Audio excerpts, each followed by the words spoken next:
Hey, great to see you this weekend. My name's Daryl Holden. If we haven't met, I'm one of the pastors here. Welcome to church. You made it. Those of you who are here in person, those of you who are with us online, awesome to see you. Great decision coming this weekend. Great decision for you. You could have been anywhere else doing anything else this weekend, and you came to church. Great decision for you and also for the rest of us. Like, your decision is going to bear fruit in our lives too. I'm so thankful you're here. I'm so glad that we get to be together. Thanks for coming to church. So we're in this series, we're getting towards the end of it now, this series called Rally, where we're talking about the things that we rally to as a church. And so we've talked about the importance of honoring Jesus and of loving each other. And now we're in this little section of this series where we're talking about serving our neighbors. And last week we talked about serving our neighbors by being willing to share our God story with them. This week, I want to talk with you about serving our neighbors by befriending the marginalized. So if we could, I'd like to start with a definition for us of who we're talking about when we're talking about serving and befriending marginalized people. So marginalized people, they've been people who've been pushed to the margins in our culture. And nobody deserves to be marginalized. Nobody should be marginalized, right? We're all made in the image of God. All of us have sinned and fallen short of the glory of God. God has moved towards all of us in Jesus. We all have an opportunity to come to God, to be restored through Jesus. Like, nobody should be marginalized. And most of us would say, like, hey, I don't do anything, at least on purpose, to push somebody else to the margins of our culture. And so we'll agree that nobody should be marginalized, and we're not doing anything to push people to the margins. And yet, we live in a culture, we live in a world where there are people who are on the margins of the world we live in. So really the question that we've got to think about together when we think about serving our neighbors is, how do Jesus's people live in a world where there are marginalized people? How do we relate to the people who are on the margins? And so we're going to look to Jesus and how he lived and what he taught in relationship to these things. Most of us have some kind of experience with being marginalized. At some point, you've walked into a room and maybe you felt like you didn't belong. Somebody said something to you to make you feel like you didn't belong in that room. Maybe somebody treated you in a way that made you feel less than, like you were the least in that room. Like, we've all had an experience where we felt like we didn't belong, like somebody made us feel like we didn't belong. And so as people who've experienced this ourselves a little bit, how do we live in relationship with people who are maybe experiencing it a lot? And again, Jesus has a lot to say and a lot to teach us about this. And this is an important conversation for us because some of us will be a little uncomfortable in it, maybe. Some of us will be affirmed by some of it. This is a really important conversation for us because Jesus has this really big heart for people who've been marginalized. He spent a significant amount of his time with people who were marginalized. He's constantly moving towards them, and we get our language of befriending marginalized people from the way Jesus lived. Jesus befriended people who've been marginalized. So just, if you read through the gospel accounts of Jesus' life, Matthew, Mark, Luke, John, you'd see Jesus engaged with people who've been marginalized. Jesus was with people who were sick. In Jesus' day, there were certain illnesses that would cause you to be at the edges of the culture, maybe because that illness was contagious and they didn't have a way to deal with that. There were stigmas attached to other illnesses that people would be pushed to the edges of the culture. Sometimes an illness would put a person in a position where they couldn't work, they couldn't earn a living anymore, and so their sickness has put them into poverty. They don't have enough, and because of their impoverished situation, now they're living on the margins of society. And Jesus was always moving towards sick people. He was with sick people, and he was bringing his healing to them. This week in our pastoral leadership team meeting, we were talking about in Luke chapter 6, verse 19, the setting. Jesus is out in the plains. There are just people from all over who've come to see him. And like thousands of people who have come to see them. In Luke 6:19, it talks about how everybody was trying to touch him. And we were just imagining the chaos of that scene where everybody, thousands and thousands of people are trying to touch Jesus because the power of God is flowing from him to heal them. And Jesus was there for that, right? And he stayed in it and he was with them. And so we see Jesus being present for people who'd been marginalized by their illness. Jesus was with people who were demonized. He moved towards people who had been, the Bible says that they'd been demonized or that they'd had a demon or they were demon possessed. And I don't know if you've ever stopped, like church people, like we know this, right? We know that Jesus was moved towards those people and he'd rescue them by casting out demons. I don't know if you've ever thought about how the culture treats somebody who has a demon. How the people in their circle treat somebody who's being demonized. So Marie and I were on a mission trip to Haiti, late 90s, early 2000s, and we were out kind of in the country, and we were in this small village, and we had gone into the Voodoo Temple compound, because voodoo is really prominent, especially out in the smaller cities and towns. And so there was this group of kids who were in the Voodoo Temple compound, and I don't know, they were playing soccer, they were doing something kids were doing. And so we walked in, and our translator, and we were talking to them, and just what they were doing, and we were talking to them about Jesus, and we were talking to them about a lot of things, and there was this kid who was over there, right? And he wasn't part of anything that was happening that we'd been part of or that we had observed. And so we asked these kids that we're talking to, like, why aren't you playing with him? Why doesn't he play with you? Why is he over there by himself? And the answer to the question was, that's the kid that the demons manifest through in the voodoo ceremonies that happen after dark. And we're scared of him. We don't like him. We don't want anything to do with him. So that's the life circumstances of people who are impacted by demons in that particular culture. And Jesus was moving towards people who were demonized. He's constantly moving towards them, engaging with them, and bringing his rescue to them. He cared about them. Jesus welcomed children. Now in Jesus' culture, why does this fit on this page? But in Jesus' culture, children were desired, they were a blessing from the Lord, they were a gift to families, they were a gift to communities. But in Jesus' day, kids, they weren't welcome with important people. You know, rabbis didn't pay attention to children. Parents didn't really let the kids engage. And Jesus, he welcomed little children to come to him, and he blessed them, and he ministered to kids in a unique way for somebody in his position. Same thing with women. Jesus treated women in ways like exalted them, lifted them up. He welcomed them into life and community in a way that nobody else was doing. During his day, he interacted with them in ways that made other people uncomfortable and that they felt like he shouldn't be doing it that way. Jesus was a rabbi, and he had women who were followers of his. They traveled with him, they followed him, and that was very unique in Jesus' day. And he was different. He was different to people who the rest of the culture would push out to the edges. Jesus was with a group of people that the Bible identifies as poor. Jesus was actually one of them. Jesus' birth, Mary and Joseph, Mary, his mother, Joseph, his earthly father, when they went to the temple to make the sacrifices that were required in Jesus' day, in the Judaism of Jesus' day, they made the sacrifice that poor people made. And, later in Jesus' life, when somebody was talking to him about hey, I'd like to follow you, Jesus said, you just need to know that foxes have holes, birds have nests. I don't really have anywhere that I lay my head. Right? So he identified this group of people who didn't have enough. And so Jesus was with them, and he was amongst them. And the Samaritans, if you read through the New Testament, the gospel accounts, you'll see Jesus and the way he engages with these Samaritans. They were pushed to the edges because they were mixed race, ethnicity. And so the majority culture didn't really want anything to do with them.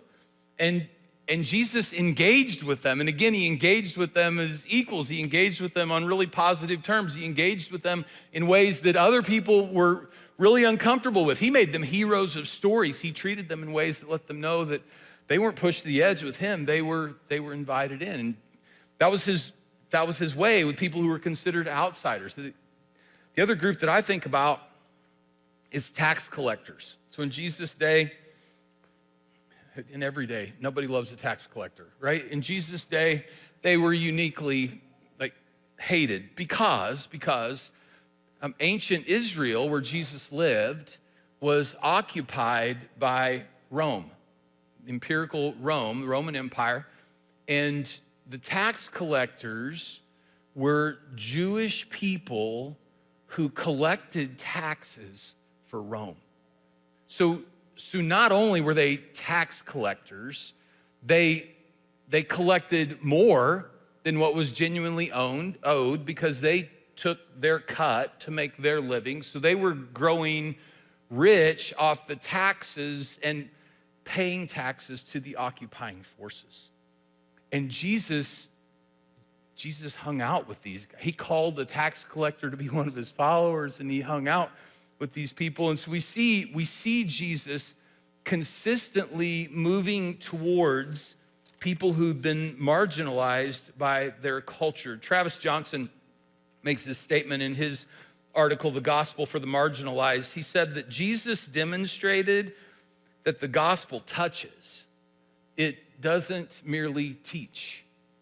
Because of his movement towards people who were on the margins, Jesus shows us that the gospel touches, it doesn't just teach. In Luke chapter 5, Luke tells us about Jesus calling his first followers. They were fishermen, so he calls them off the boat, right? And he says, hey, come follow me. I'll make you into fishers for people. And they're scratching their head trying to figure out what that means, but they left everything, this dramatic, miraculous, leaving everything, exemplary, leaving everything, and they follow after Jesus. And the very next thing that happens, the very first lesson that Jesus teaches these brand new disciples about being fishers for people is Jesus engages with a person who had leprosy. Leprosy was one of those diseases that lepers were outcast because of the contagiousness of their disease and because of the religious stigma attached to it. And Jesus, the very first lesson for his first followers is he engages with and touches this person who has leprosy, letting them know that if you're going to follow me, we're going to be engaged with the people who everybody else has pushed towards the margins. So Jesus models for us befriending people who have been pushed to the margins. He also taught it. And probably the most notable and most well-known teaching about how Jesus' people are to engage with those who've been pushed to the edges of the culture is in Matthew chapter 25.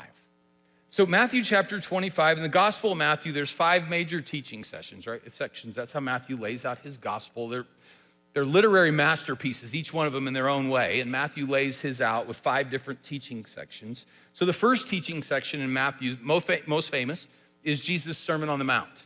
Okay, and so Jesus starts by talking about here's what life in my kingdom looks like.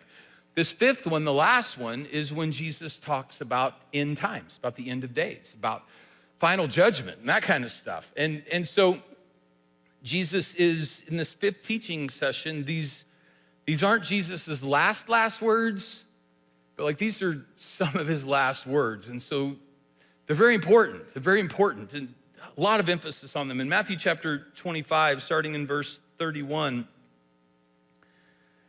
when the Son of Man, Jesus is talking about himself. That's the title he used for himself. So when the Son of Man comes in his glory and all his angels with him, he'll sit on his glorious throne. All the nations will be gathered before him, and he will separate the people one from another as a shepherd separates the sheep from the goats. He'll put the sheep on his right, the goats on his left. And then the king, this glorious, powerful king on his glorious throne, being served by angelic beings attended to and exercising authority over every human. And then the king will say to those on his right, "Come, you who are blessed by my Father, take your inheritance, the kingdom prepared for you since the creation of the world." And here's why those who are on his right get to participate in his kingdom. "For I was hungry, and you gave me something to eat. I was thirsty, and you gave me something to drink. I was a stranger, and you invited me in. I needed clothes, and you clothed me. I was sick, and you looked after me. I was in prison, and you came and visited me." And we're all scratching our head at this point because this glorious, powerful king is not hungry and thirsty. This glorious and powerful king is never an outsider. He doesn't need clothes. If he's sick, he's got the best doctors to attend to him. He doesn't get thrown into prison. None of these things are true about this great and glorious king. We're all scratching our head. Why is he saying this? And the righteous will answer him,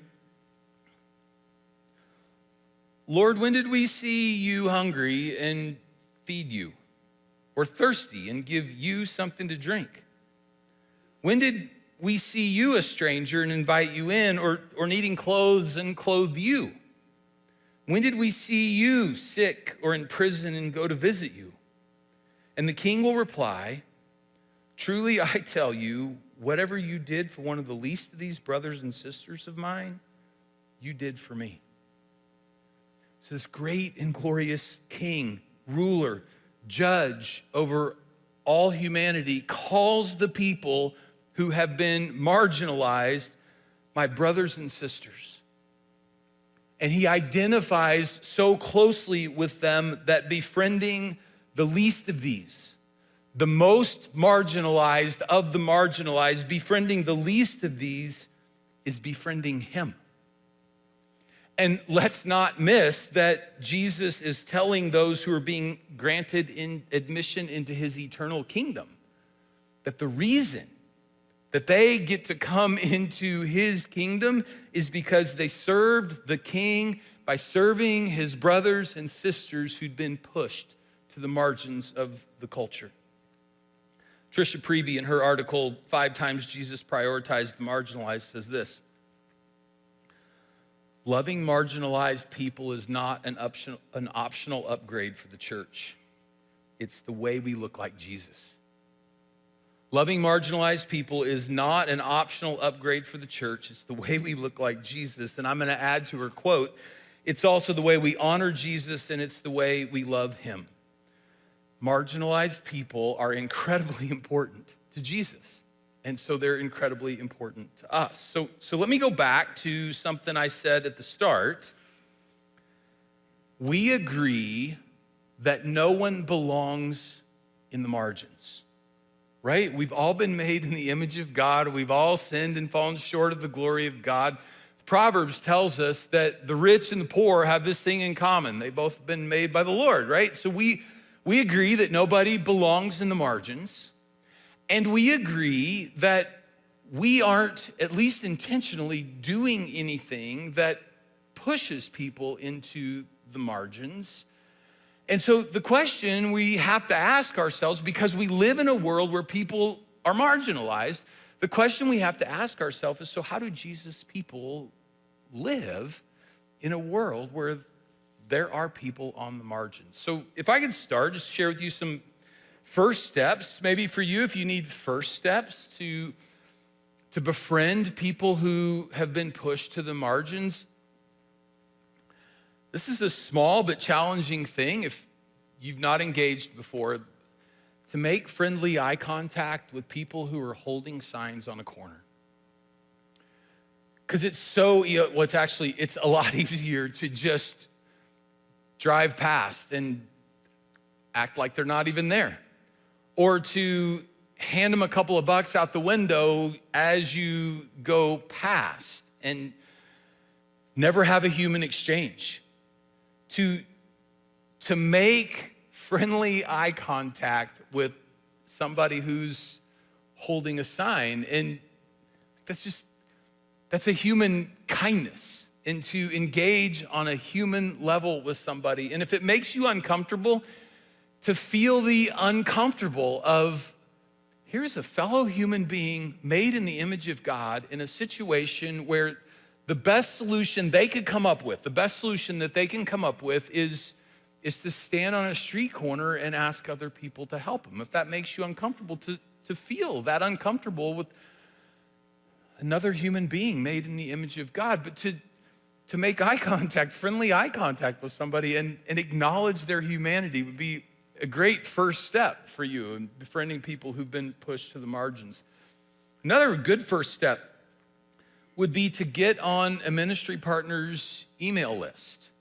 We have 9 ministry partners at Christ Community. They're all organizations that minister in Rochester and the greater Rochester area, and you can find them on our website on the missions page. We have 9 ministry partners, and they are all engaged with people who are on the edges of our culture, and they minister in Jesus' name. And we're so thankful for the partnerships that we get to have with them. And I would encourage you to get on a ministry partner's email list and then read their email. They'll send you an email probably every month, and in that email, you're gonna hear God stories. You're gonna hear somebody else's perspective on things that are going on. You are gonna be asked for money, and I think you should give to them. You are going to hear experts talk about how to engage with people who are on the margins in particular circumstances. You could learn a lot. You could learn a lot by being on one of our ministry partners' email lists and reading those emails. And then Next, if you get on that email list, each ministry partner will send an email every month, and every email has prayer requests on it. How Christian people could be praying for that ministry, to begin praying for those prayer requests, seriously praying for those prayer requests, engaging with those prayer requests for that organization, for the people that they make known to you, to pray for those prayer and see what God does with the information that you're gaining and how you're holding it before him and letting him speak into this in your life. This could be a beautiful thing. And as you're praying for this organization and praying for these prayer requests, pray for yourself. Pray for yourself too, because these are first steps. And so to ask God, what are my next steps as I begin looking like Jesus and befriending people who've been pushed to the margins, because your next steps are going to be personal engagement. So I'd like to say a couple things just about being personally engaged with people who are on the margins. The first is that people don't need any more judgment. That's just a blanket statement, right, for all of us. We don't need any more judgment from anybody else. People don't need any more judgment, and they don't need you to fix them. They don't need you to save them. Jesus is our Savior. He's the only one who saves us. He's the only one who fixes us. And from Jesus' perspective, we're all equally broken. I need as much fixing as you need, and you need as much saving as the people that are your new friends are gonna need. We need Jesus. And as we move towards people, recognizing they don't need more judgment, they don't need anybody to fix them, if they need a friend, we have the opportunity to show up and be present in their lives.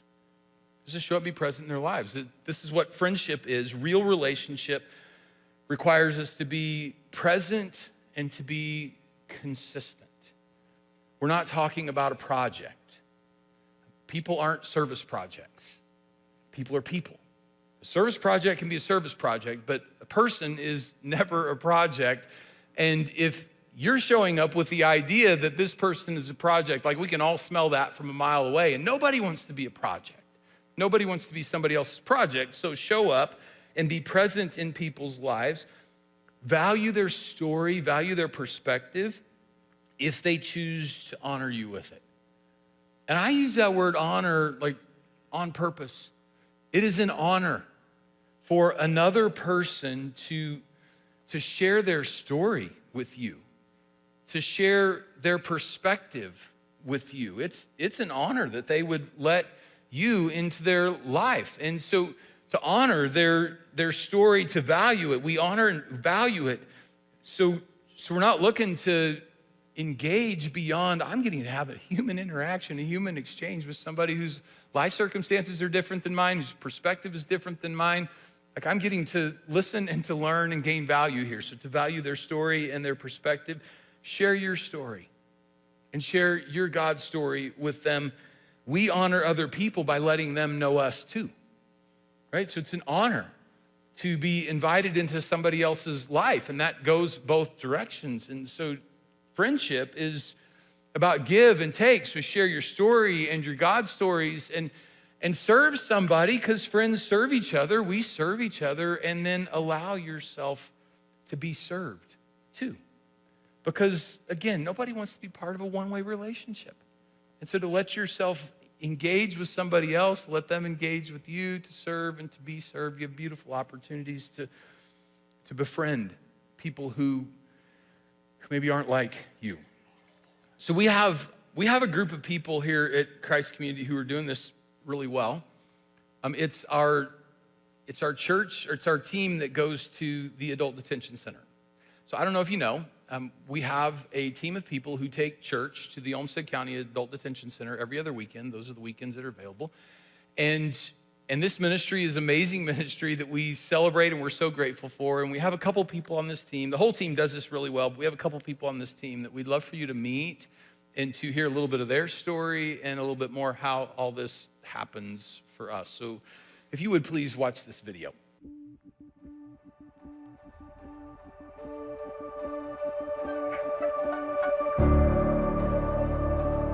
I'm Sue, and I've been with the jail ministry for 2 years. Well, my name is Bobby Kirpus, and I've been doing the jail ministry at Christ Community for the past 2 years. What prompted me to start doing it or be a part of it was I didn't get a personal invitation. I sort of barged in the lobby talking to some other women about it, and I thought, oh, I could do that. when I moved here, I was able to be a part of Next Chapter Ministries during my college internship, and that gave me a really, really cool opportunity to learn more about re-entry and lives of guys that are coming out of jail and how they are humans just like me. We really talk about what we've experienced. For example, early on, I can remember just saying that I was so glad that God had kept chasing me, because I was just one discontented human being for such a long time, but God didn't give up. And that's meant a lot to me. One of the young women in that group, afterwards, she said, I always thought I was doing something wrong and God didn't want me, but He's been chasing me. I've just been kind of choosing wrong things.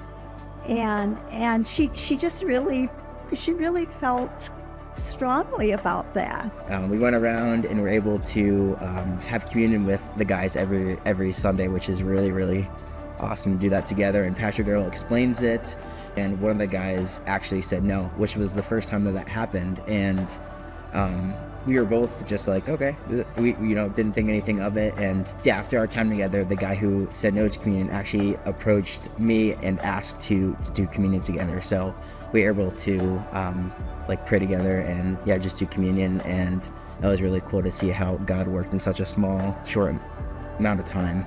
It wasn't about me or, the two of us from the church going in there. It was about connecting with God and just really trusting God to do what He does best.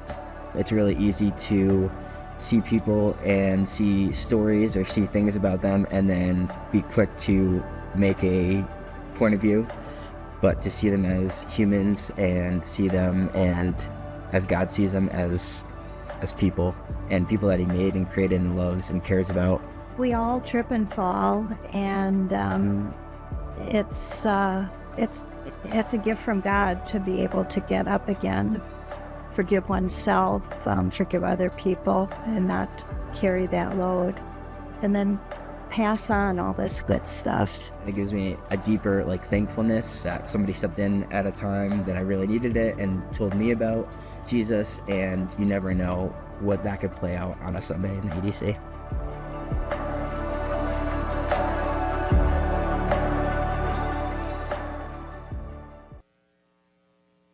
So we're talking about serving our neighbors. So Jesus says this, talking about himself. He said, the Son of Man did not come to be served. But the great glorious King, great and glorious King did not come to be served, but to serve and to give his life as a ransom for many. So he came because we marginalized ourselves from God. Right? We walked away from him. We rebelled against him. We insisted on things being our own way. We created this eternal distance between us and God. And we are finite creatures. Finite creatures cannot close an eternal gap. And so Jesus came to serve us by stepping into that gap and through his death on the cross to offer us forgiveness, and by his resurrection from the dead to grant us his life, his eternal life. He didn't come to be served. The great and glorious King came to serve and to give his life as a ransom for us. And so as we wrap up our time together today, we're just gonna wrap it up with a little prayer time. And we're people who are receiving Jesus' life. So we're gonna say yes to Jesus. Some of you, maybe the first time you've said yes to Jesus, we're gonna say yes to Jesus into his life. And as we're receiving his life, that means that we become people who look like him. And people who look like Jesus befriend those who've been marginalized. So we're gonna say yes to what he's calling us to. So will you bow your head, close your eyes with me. Let me lead us in a little time of prayer. Lord Jesus, we agree, we acknowledge that you are the great and glorious King. And we're really thankful that you humbled yourself to become one of us. You stepped into our world. You walked a mile in our shoes. You came to serve us so that we could have forgiveness and that we could have your life. So we are saying yes to you, to this forgiveness that you offer us, to this life that comes from your eternal life. And so, church, I'm just gonna offer you a moment, if it's for the first time, to say yes to this forgiveness, to this life, to believe it still.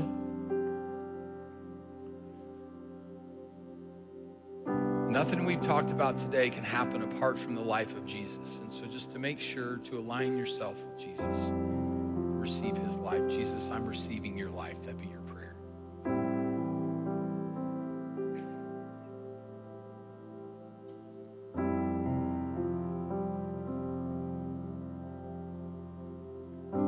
And Jesus, as people who have your life, we want to look like you. We want to live the way you live. And it is really easy to hang out in our comfort zones and stay close to people who are like us and move past people who've been pushed to the edges. And we don't want to live that way. So could we have your heart for people? And as you give us your heart, could we have your eyes to see them and your hands, feet to serve them, your mouth, your words to speak love and life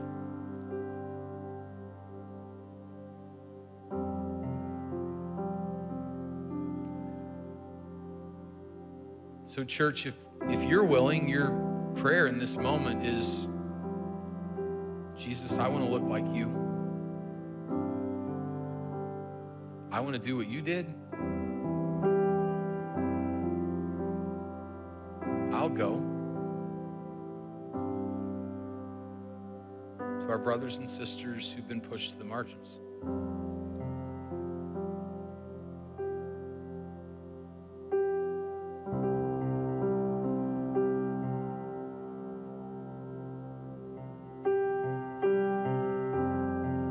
Thank you, Jesus, for coming to the margins for us.